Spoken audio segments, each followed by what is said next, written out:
When you think of the Roman Empire, you probably picture legions of soldiers marching in formation with their iconic shields and helmets. But the Romans weren't just masters of brute force, they were also engineering geniuses. Some of their most devastating weapons were a mix of military innovation, mechanics, and sheer creativity. Welcome back to Turn Back Time. Today, we're diving into the secret war machines of the Roman Empire, from deadly dart launchers to colossal siege towers. Let's see how these weapons helped build one of the greatest empires in history.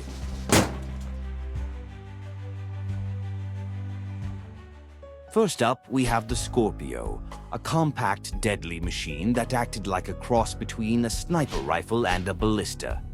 Think of it as ancient Rome's long-range precision weapon. With just 2 soldiers operating it, the Scorpio could launch heavy metal-tipped darts with enough force to pierce armor from up to 100 meters away. The beauty of the Scorpio was its simplicity and speed. It could reload fast, making it perfect for both defensive positions and battlefield ambushes. Roman soldiers often used these machines to thin out enemy lines before the heavy infantry moved in for the kill. Now, let's set sail with the Corvus, a weapon designed for naval warfare. The Corvus, Latin for crow, was basically a giant boarding bridge mounted on Roman warships. It had a metal spike at the end that would hook into enemy ships, locking them together so Roman soldiers could storm across and fight in hand-to-hand combat. This device was a game-changer during the First Punic War. The Romans weren't exactly experts at sea battles at the time, but with the Corvus, they turned sea battles into something they were good at: land battles on water.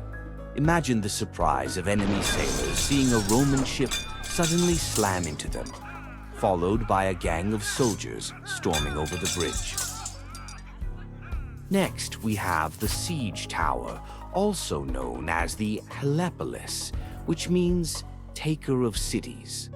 This towering wooden structure was a mobile fortress on wheels, designed to bring Roman soldiers right to the top of enemy walls.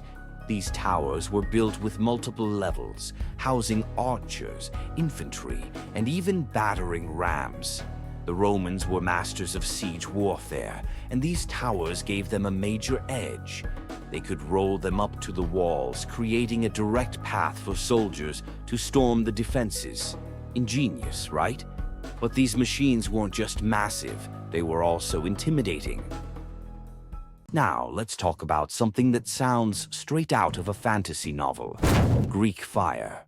While it technically predates the Romans, there's evidence that they either used or tried to replicate this terrifying weapon.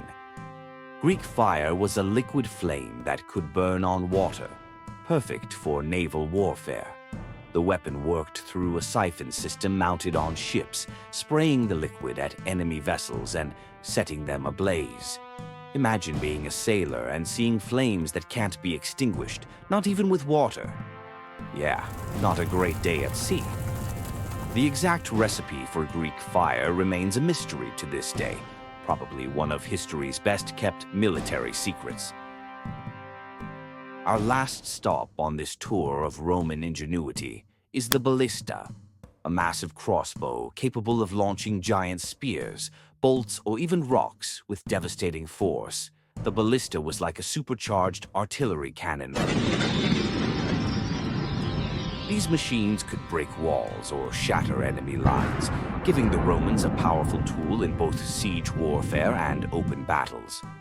And because they used torsion springs made from tightly wound ropes, the force behind the projectiles was insane, enough to take down several soldiers in one shot.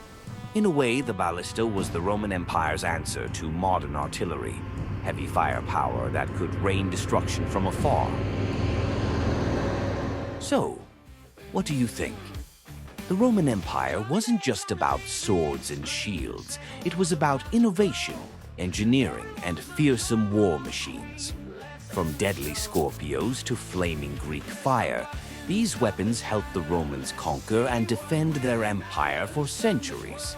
If you enjoyed this dive into Roman ingenuity, hit that like button and subscribe for more historical deep dives. And let me know in the comments, which Roman war machine impressed you the most? Until next time, stay curious. Let's bid this world farewell.